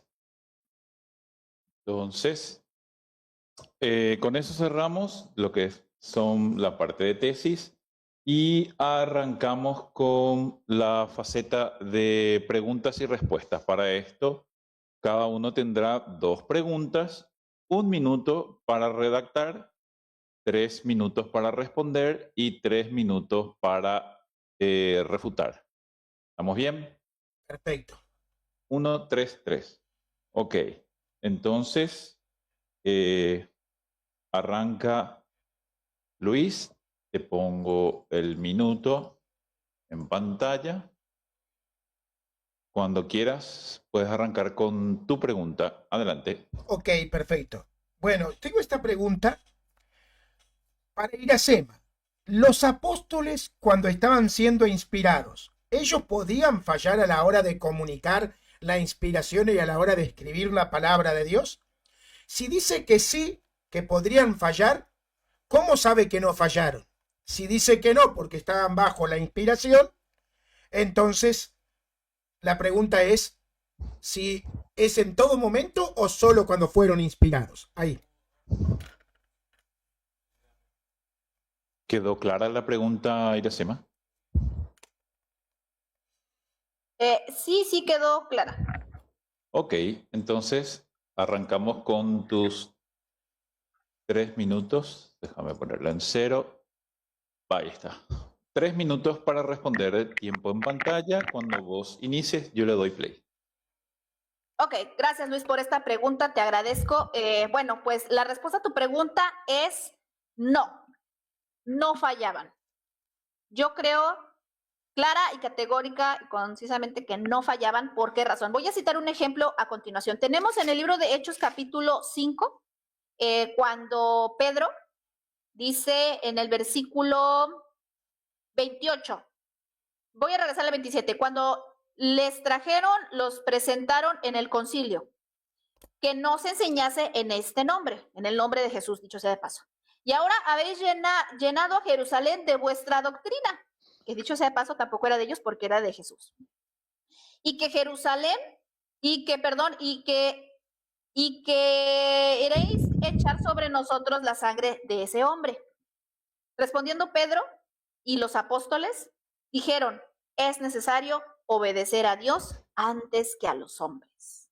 Gloria al Señor Jesús. Versículo 34. Entonces levantándose en el concilio un fariseo llamado Gamaliel, doctor de la ley, venerado de todo el pueblo, mandó que se sacasen fuera por un momento a los apóstoles. Dicho sea de paso, este doctor de la ley, este fariseo, tenía la autoridad de sacarlos de los concilios, sin embargo, no estaba en la verdad, porque los termina echando fuera. Por tradición, tenía el mandato de ser una persona que estaba a cargo, tenía un lugar en el concilio, pero termina pues desechando a los hombres que sí eran enviados por Dios. Entonces vuelve a pasar lo que yo le presentaba a Luis acerca de su tradición, pues desechan la palabra e invalidan la palabra de Dios. Entonces, ¿qué tenemos y por qué razón le estoy citando este capítulo, este versículo? Es porque Pedro, cuando nos encontramos en Hechos capítulo, me parece que es, Gálatas capítulo 2, versículo 11, dice que él tenía miedo de los de la circuncisión. Entonces, ahí ya no le importó, ya como él estaba en el error, no le importó decir lo que dijo anteriormente. Dice, es necesario obedecer a Dios antes que a los hombres. Ya se dejó de ser guiado por el Espíritu, y en Gálatas 2:11 dice que tenía miedo de los de la circuncisión. Por eso creo que cuando ellos verdaderamente son guiados por el Espíritu, no van a contradecir ni a fallar en los mandamientos de Dios, porque está muy relacionado nuestra vida personal con lo que creemos doctrinalmente. Entonces, este es un claro ejemplo de Pedro en especial, como en Hechos, pues sí, atiende a la verdad, inclusive es echado por los que dirigían el concilio, pero en Gálatas, repito, pues ya no se sometía a esa inspiración de parte de Dios, sino que era usado como un mal ejemplo. Dicho sea, Pablo dijo, le resistí cara a cara. Adelante. Tiempo, muchas gracias. Entonces arrancamos con tus 3 minutos de refutación, Luis. Adelante. Ok. Me gustó porque la hermana terminó definiendo lo que es la infalibilidad católica. Justamente, eso es lo que nosotros enseñamos. Que los papas, el magisterio, no son infalibles todo el tiempo. Nosotros creemos que son infalibles solo cuando justamente el Espíritu Santo trabaja para guiar a la iglesia. Como el caso de Pedro, tú mismo. O sea, definiste con exactitud lo que es la infalibilidad. Nosotros técnicamente le llamamos infalibilidad participativa o parcial. ¿Por qué? Porque solamente cuando el Espíritu Santo trabaja. Nosotros no creemos que los papas y el magisterio, o sea, los obispos, son infalibles en todo el tiempo. No, solo cuando el Espíritu Santo trabaja. Cuando es el propósito del Espíritu Santo definir una verdad. Eso es lo que creemos nosotros los católicos. Por eso te preguntaba. Porque al final de cuentas, vos lo que no aceptás es la palabra infalible, pero aceptás el concepto que nosotros los católicos manejamos.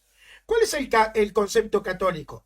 El concepto católico es el Papa o el Magisterio son infalibles porque no pueden equivocarse cuando se trata de la verdad de fe. De hecho, acabas de reconocer tú que los apóstoles eran infalibles. ¿Por qué? Porque yo te pregunté, cuando ellos van a entregar la palabra de Dios por inspiración, ¿pueden fallar? Vos decís que no. Eso es infalibilidad. ¿Cuál es la diferencia entre falibilidad e infalibilidad? Falibilidad es que pueden fallar. Infalibilidad es que no pueden fallar. Ahora, yo te pregunté, ¿pueden fallar cuando están entregando la palabra de Dios? Me dijiste, no, no pueden. Por lo tanto, no podés usar la palabra falible para ese caso, tenés que usar la palabra infalible. Porque si usa la palabra falible, quiere decir que vos sí crees que pueden fallar a la hora de entregar la palabra revelada. Si vos crees que no, entonces tenés que usar la palabra infalible. Me gustó, de hecho me gustó. Ahora, sobre el tema de la tradición, una vez más, creo que cometés un error en comparar al judaísmo con el cristianismo. ¿Quiénes tenían la autoridad para encerrar a los apóstoles? ¿Los cristianos o los judíos? La pregunta ya se responde sola. No eran cristianos, eran judíos. Esos fariseos, maestros de la ley que vos citás y que decís que tenían la autoridad para encerrar a los apóstoles, no eran cristianos, eran judíos. Nosotros somos cristianos. Nosotros no creemos en la infalibilidad del judaísmo. Creemos en la infalibilidad de la iglesia cristiana, católica, apostólica, romana. Muy bien, por ahí termino. Tiempo. Muchas gracias. Con esto cerramos la primera tanda de preguntas. Vamos con la de Iracema. Iracema, 1 minuto para preguntar. Adelante cuando estés. Epa, ¿qué pasó? ¿Qué pasó? Se puso a correr. A ver, aquí estoy ya. Sí. Bien. Cuando Bueno, quieras. lista para lanzar mi pregunta para Luis. Ay, fíjate que me encantó este tema. Siento que estoy un poco limitada de tiempo. Me gustaría ir profundizando más porque mientras más avanza, creo que más profundizamos. La pregunta que tengo hoy para ti, Luis, ya que afirmas que pues prácticamente yo estoy dando la razón a que pues pueden ser infalibles o no en la iglesia y los apóstoles, yo te preguntaría lo siguiente. ¿Se puede definir verdad moral infaliblemente sin vivirla personalmente? Es parecido a tu pregunta, pero es diferente. La voy a volver a repetir. ¿Se puede definir verdad moral infaliblemente sin vivirla personalmente? Adelante con la respuesta. Gracias. Luchito, ¿quedó clara la pregunta? Sí, quedó clara. Ok, entonces tus 3 minutos para responder en pantalla. Adelante cuando quieras. Ok. La pregunta me encantó y te quiero decir algo. Si yo tuviera la posibilidad de retroceder el video, haría que vos misma te respondas. ¿Por qué? Porque vos mismo citaste a Pedro. Dijiste, Pedro aquí enseñó la verdad, pero aquí ya no la cumplió. Entonces, ¿se puede enseñar una verdad y en otro momento no vivirla? Sí. El caso es el apóstol Pedro. Él enseñó que no se podía judaizar. De hecho, fue Pedro el que inició todo esto de incentivar a la iglesia a predicar a los gentiles, porque fue Cristo el que le dio una visión a Pedro, lo mandó a predicarle a los gentiles por la primera vez. Fue Pedro el que terminó siendo el que impulsó a la iglesia en el concilio de Hechos 15 a levantarse contra los que judaizaban. Pero en otro momento, el mismo apóstol Pedro que enseñó a no judaizar, terminó cayendo en un pecado de hipocresía. O sea, el pecado de la hipocresía es un pecado moral. Todos sabemos que es un pecado moral. Si yo te hiciera la pregunta a vos, si yo te hiciera esta pregunta, Iracema, ¿el apóstol Pedro enseñó que la hipocresía es pecado? ¿Vos qué me vas a responder? Que sí. Vos me vas a decir, sí, el apóstol Pedro enseñó que la hipocresía es pecado. Te hago otra pregunta. ¿El apóstol Pedro, según la Biblia, cometió el pecado de la hipocresía? Según el apóstol Pablo, sí. El apóstol Pedro cometió el pecado de la hipocresía. Por lo tanto, la pregunta ya está resuelta y creo que vos fuiste parte fundamental en este debate para responder la pregunta. Sí, una persona que enseña la verdad infaliblemente, como el apóstol Pedro, que enseñó que la hipocresía era pecado, terminó también cometiendo el pecado de la hipocresía. Así que bueno, el problema para el católico no es ese, no es un problema, porque nosotros no creemos en la impecabilidad de la iglesia, o la impecabilidad de los papas, o la impecabilidad de los obispos. Lo que nosotros creemos es que como Pedro enseñó la verdad cuando era asistido, así los apóstoles, o sea, así los obispos del magisterio, o así el papa, van a enseñar la verdad cuando sean asistidos. A pesar que después en su vida práctica, muchas veces cometan pecados. Gracias, Iracema.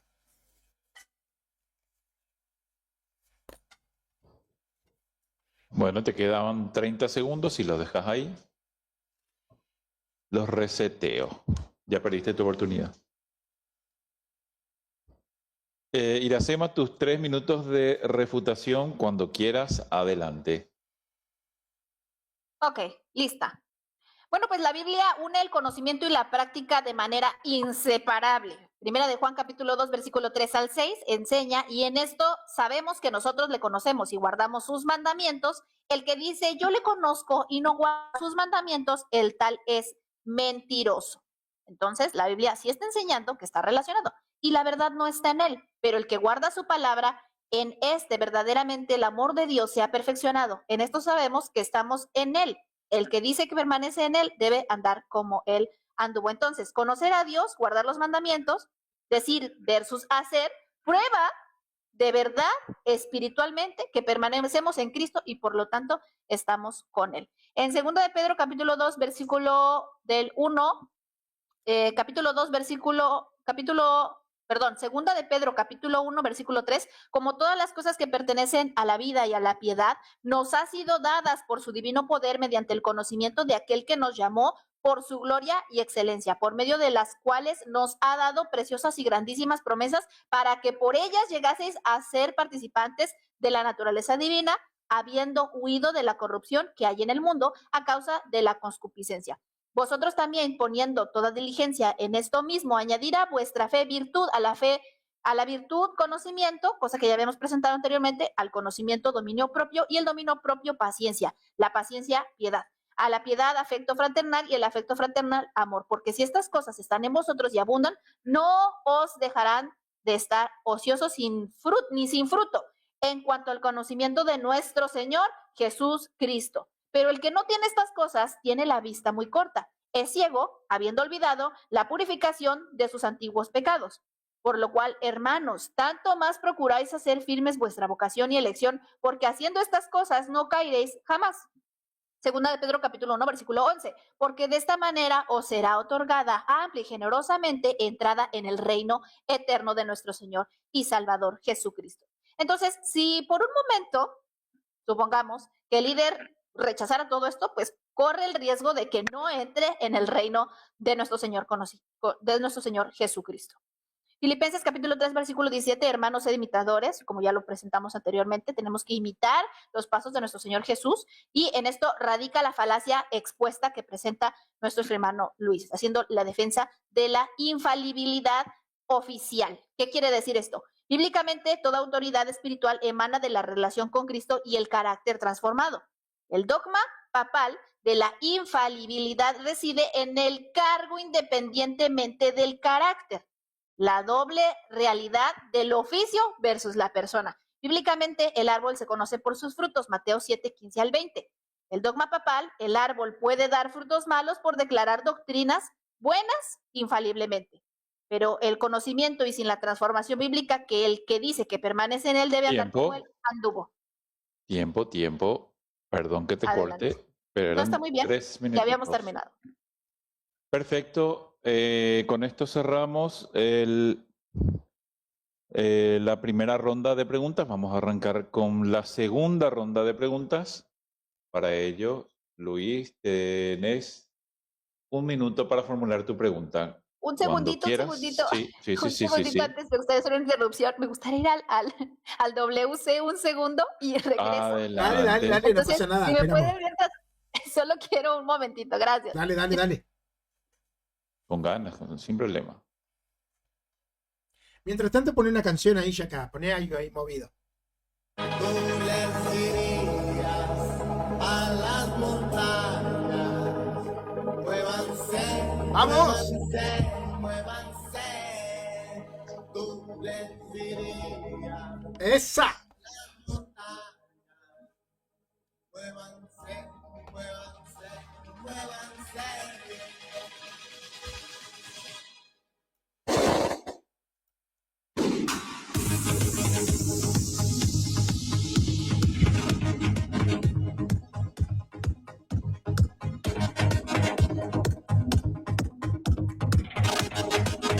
Tengo una pregunta mortal, no se vayan. Tengo una pregunta mortal para ir a Sema, che. No se me vayan, ¿eh? No se me vayan que tengo una pregunta mortal.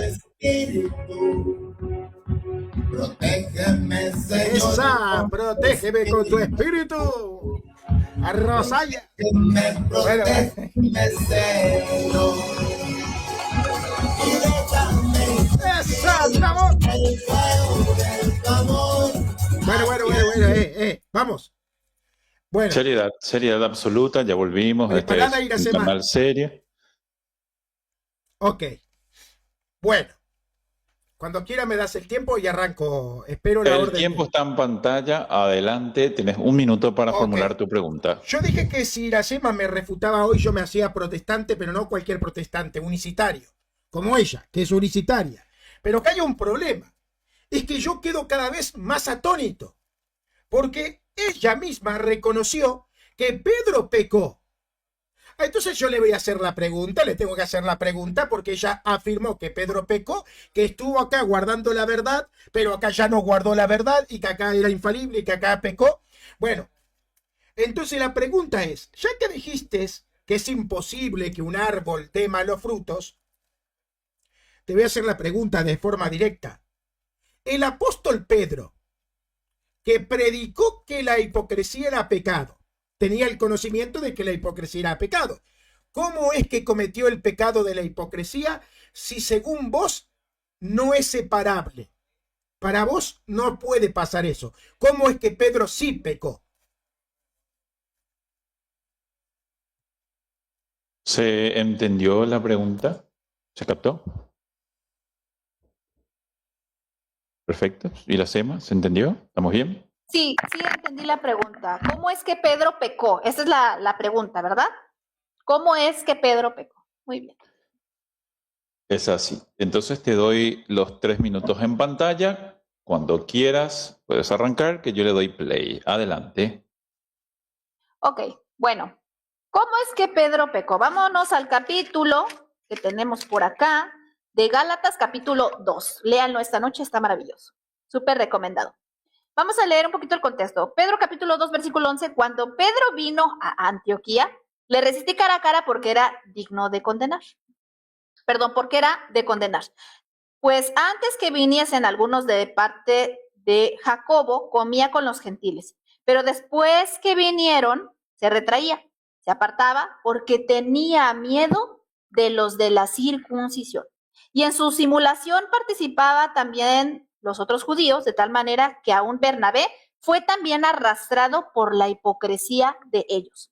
Pero cuando vi que no andaban rectamente conforme a la verdad del evangelio, dije a Pedro, delante de todos, si tú siendo judío vives como gentil, vives como los gentiles y no como judío, ¿por qué obligas a los gentiles a judaizar? Entonces, ¿qué es lo que nos está diciendo aquí el texto?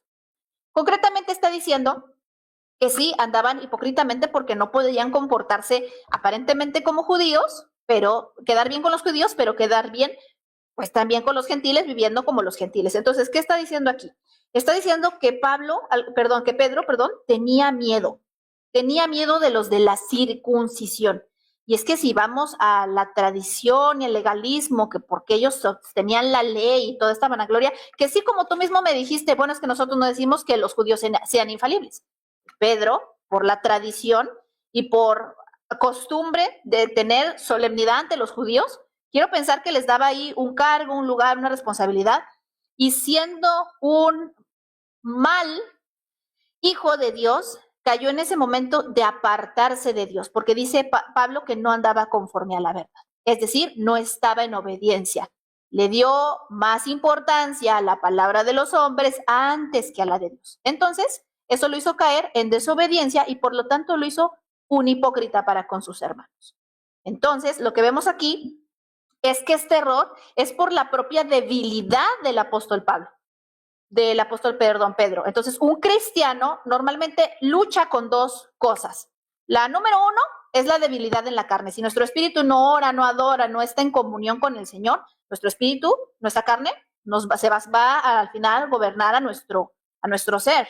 Pero si nosotros permanecemos en Jesús y estamos en sus mandamientos, no nos vamos a apartar de la verdad porque Él nos guarda. Entonces es necesario la obediencia. Aquel que no permanece en Él no está siendo un buen hijo de Dios. Entonces la argumentación es la siguiente: tenemos que permanecer porque si no, de manera débil van a caer. Y dicho sea de paso, aquí no hay ninguna jerarquía. Eso es lo que yo vengo argumentando. Lo que dice según el catecismo es que había una jerarquía. Adelante. Tiempo, muy bien, muchas gracias, Iracema. Arrancamos entonces con los 3 minutos de refutación de Luis. Cuando quieras, adelante, que yo le doy play.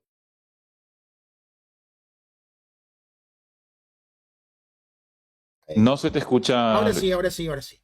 Ahora Bueno, sí, ahora sí, ahora sí. perfecto. Y bueno, Iracema, ¿qué querés que te diga?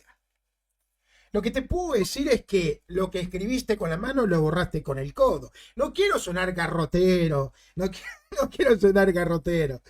Pero, a ver, básicamente decías, el error católico es creer que unos hombres que pecan, que tienen problemas morales, puedan ser utilizados por Dios para enseñar una verdad infalible.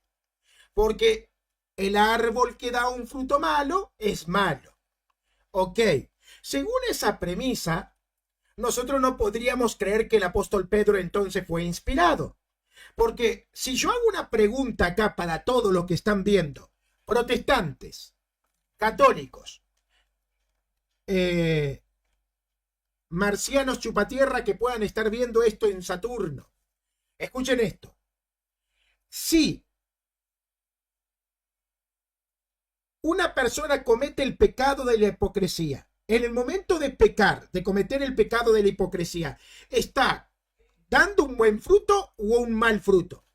Ahora, si yo juzgo a Pedro por ese mal fruto y uso el razonamiento que había anteriormente usado Iracema para contradecir la fe católica, entonces tendría que descalificar a Pedro como persona que fue inspirada. ¿Por qué? Porque Pedro al pecar dio un mal fruto, por lo tanto es un mal árbol, por lo tanto no puede ser inspirado. Pero sin embargo, Iracema sí permite que Pedro, a pesar de que haya cometido un pecado, sí permite que Pedro haya sido instrumento de Dios. Ah, pero si es papa no. Si es papa no. El papa, para ser instrumento de Dios, tiene que tener una vida inmaculada. Para Pedro no pasa nada. Para Pedro no pasa nada porque es que yo tengo a Pedro dentro de lo que yo llamo palabra de Dios. A Pedro se la dejo pasar, pero a un papa no se la dejo pasar. Entonces tenemos una forma muy discriminatoria de hacer teología, porque a los papas no le dejamos pasar ningún pecado, pero al apóstol Pedro sí le dejamos pasar algún pecado. Si el pecado es pecado, punto. Pedro cometió el pecado de la hipocresía, es un mal fruto. O fue inspirado a pesar de ser un hombre que cometía pecados, o no fue inspirado porque tenía pecado y ya está. Pero hay que resolver ese problema. Con eso termino. Muy bien, excelente. Te quedaban 10 segundos. Voy a aprovechar yo esos 10 segundos para decirte que los marcianos chupatierras están en Marte, no en Saturno. Pero bueno, son cosas que pasan. Iracema, tenés Tu tiempo para hacer tu pregunta, tenés 1 minuto para preguntar. Tiempo en pantalla. Adelante cuando quieras. Ok, bueno, la pregunta que te voy a hacer es una de las preguntas más preciadas que puede haber bíblicamente hablando en cuestiones de fe y creyentes. Entonces, es una responsabilidad muy grande porque de esto, aquí es donde se podría mover el tapete de tu fe. ¿Ok? Cuando empezaste tu exposición y tu primera argumentación, dijiste una declaración. Dijiste que la iglesia custodia es columna y baluarte de la verdad, que los apóstoles y profetas tienen el fundamento de la iglesia, ¿ok? Entonces, mi pregunta es la siguiente. ¿Cuál es el fundamento o quién es el fundamento? Porque primero dijiste que tenían el fundamento, ¿sí? Y afirmaste esa respuesta, dijiste que tienen el fundamento y que son el fundamento. Entonces, yo quiero que me aclares si son el fundamento y o tienen el fundamento. ¿Hasta ahí? Hasta ahí. Esa es la pregunta. Si tienen... Ok. Si tienen y son el fundamento o qué es lo que exactamente quiso decirme en esta argumentación. Adelante, Luis. Ok. Doy los 3 minutos de respuesta para Luis. Cuando quieras, podés empezar. Ok, perfecto. Bueno, muy buena pregunta. Pero la iglesia tiene y es un fundamento. Tiene fundamento, tiene un fundamento y es fundamento. Lo que pasa es que tiene un fundamento en un sentido y es fundamento en otro sentido. Para que me entiendas, voy a poner un ejemplo. Por ejemplo, vamos a poner este. Yo hago una casa. La casa tiene un fundamento. La casa tiene un fundamento. Pero esta casa se vuelve el prototipo para muchas otras casas. Entonces, las personas pueden decir, esa casa fue el fundamento para que nosotros hiciéramos todas esta casa. Porque, claro, nos basamos en ese prototipo de casa. Entonces, las palabras se pueden usar con diferentes sentidos y apuntando a diferentes aspectos. La iglesia tiene un fundamento que es Cristo en los apóstoles. Entonces la iglesia tiene un fundamento que es Cristo en los apóstoles. Pero la iglesia es fundamento al mismo tiempo, porque si la iglesia es la que predica la verdad, por ende, la iglesia se vuelve un fundamento para mi vida, porque yo voy a fundar mi vida en lo que la iglesia enseña. Entonces, en ese sentido, la iglesia es un fundamento. Y en otro sentido, la iglesia tiene un fundamento que es Cristo. Entonces, podríamos ponerlo así para que me entiendas mejor. La iglesia tiene al fundamento Cristo como causa primera. Y la iglesia es fundamento como causa segunda. O sea, Cristo, fundamento de la iglesia, causa primera. La iglesia, fundamento, causa segunda. O sea, instrumental. Cristo es fundamento por naturaleza y esencia, y la iglesia es fundamento como algo instrumental, como medio, causa segunda. Bueno, así te lo puedo plantear, que no sé cómo plantearlo de otra forma, Iracema, pero la dejo ahí. Eso es lo que te puedo explicar. Ok, te quedaban 35 segundos, pero ahí los reseteo. Iracema, arrancamos con tus 3 minutos de refutación cuando quieras. Tiempo en pantalla. Adelante. Ok. Bueno, cuando yo era católica romana tenía la misma duda. No sabía cuál era el fundamento, pensaba que la iglesia me tenía que proveer ese fundamento, la doctrina. Hoy por hoy me doy cuenta que a través de la escritura, sí, la iglesia tiene ese depósito de la fe. ¿Cuál es la fe? Lucho lo dijo, Cristo, la Biblia dice que es Jesucristo, o Jesús el Cristo, Él es el fundamento no solamente de los apóstoles, sino de los profetas. Como ya te mencioné, capítulo número 1 de Pedro menciona que los profetas indagaron diligentemente acerca de esta situación, que el misterio que estaba oculto, según Efesios capítulo 1, ya fue dado a conocer, y es que Dios reconcilia al mundo a través de nuestro Señor y Salvador, que es Cristo Jesús. Ok, ¿qué pasa entonces con esto que Luis nos está presentando? Primeramente vamos a aclarar algunas cuestiones. Siendo Cristo ese fundamento, la iglesia, claro que recibe el fundamento, porque la iglesia no lo recibe por tradición, ni sucesión, ni alguna clase de jerarquía, o porque tenga que tener un líder y ese líder tenga que tener una sucesión y haya más maestros y obispos que tengan que transmitirle a la iglesia, la cual, dicho de paso, se afirma como universal, que yo no sé por qué todavía a estas alturas los reformados y los evangélicos sostienen que es universal, siendo que pues Dios es el que llama, siendo que Dios es el que está llamando al arrepentimiento, por lo cual no se puede decir que es para todos. Entonces, si el Señor Jesús es ese fundamento y esa salvación, bueno, pues yo tengo ese fundamento y esa salvación que es Cristo. Y Luis no lo podrá negar. Entonces se está refutando la idea de que se necesita jerárquicamente un oficio para depositar esa fe que todos conocemos, que toda criatura debe ser predicada, que tiene que arrepentirse y ser salvo en el nombre de Cristo Jesús.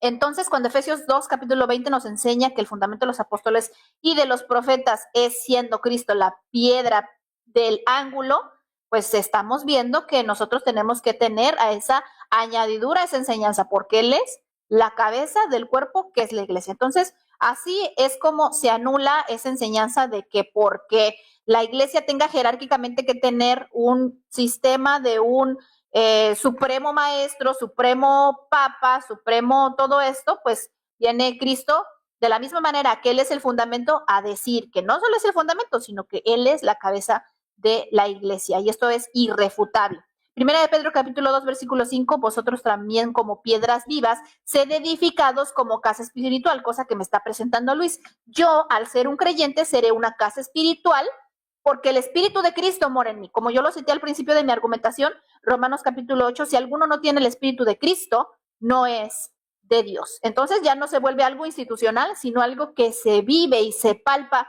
para el creyente. Así es que con esto estoy deshaciendo toda tu fe católica, porque dicho sea de paso, la fe católica es la Trinidad, no la fe en el fundamento de los apóstoles y profetas. Adelante.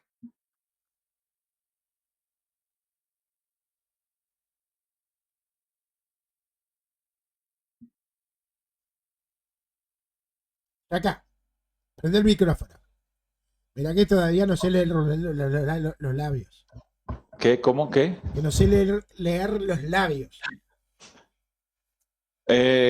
Bueno, repito de vuelta. Con esto cerramos lo que yo tengo anotado como parte de este debate, con las dos preguntas. Si no hay ningún tipo de comentario adicional o algún acuerdo, creo que podemos dar por cerrada el debate. Lucho, adelante. Me gustaría, no sé qué te parece, Iracema, hacer un minuto de silencio por los que están acá, que sabemos que perdieron al Papa Pacheco. Perdieron al Papa Pacheco. ¿Están de duelo?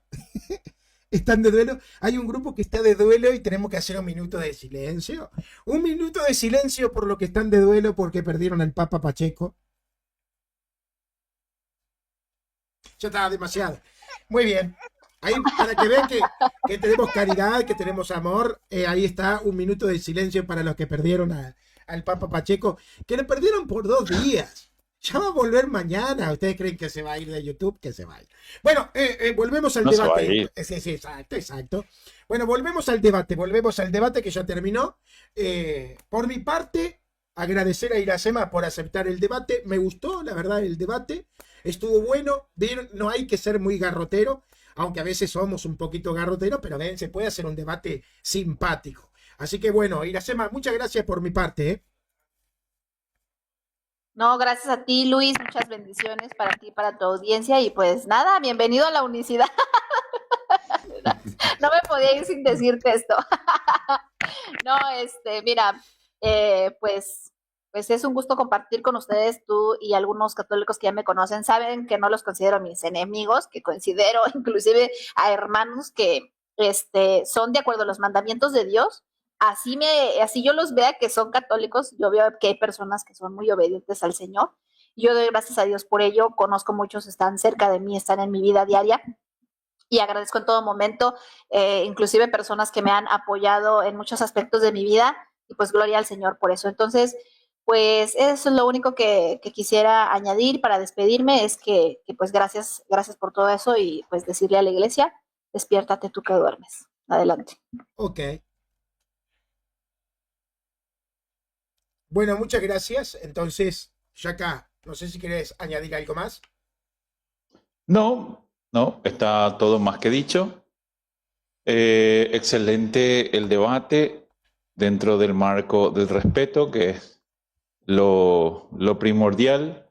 Nadie salió gritando. Bueno, ustedes saben quiénes son los que gritan, ni que aturden, ni que...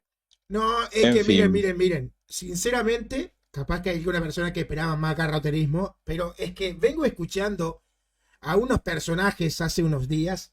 No, chabones, estoy harto de esos gritos. No quiero hacer nada con gritos, ni locura. No, es que ya me sube el colesterol, la bilirrubina, todo se me sube cuando escucho a esos personajes.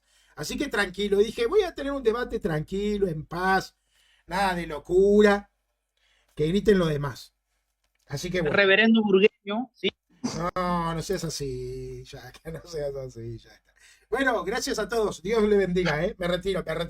Saludos, Iracema, saludos, Yaka. Oye, me vas a dar el permiso de retransmisión, ¿verdad, Luis? Sí, Nada más para confirmar. siempre que mandes el diezmo no pasa nada, está autorizado. Muy bien.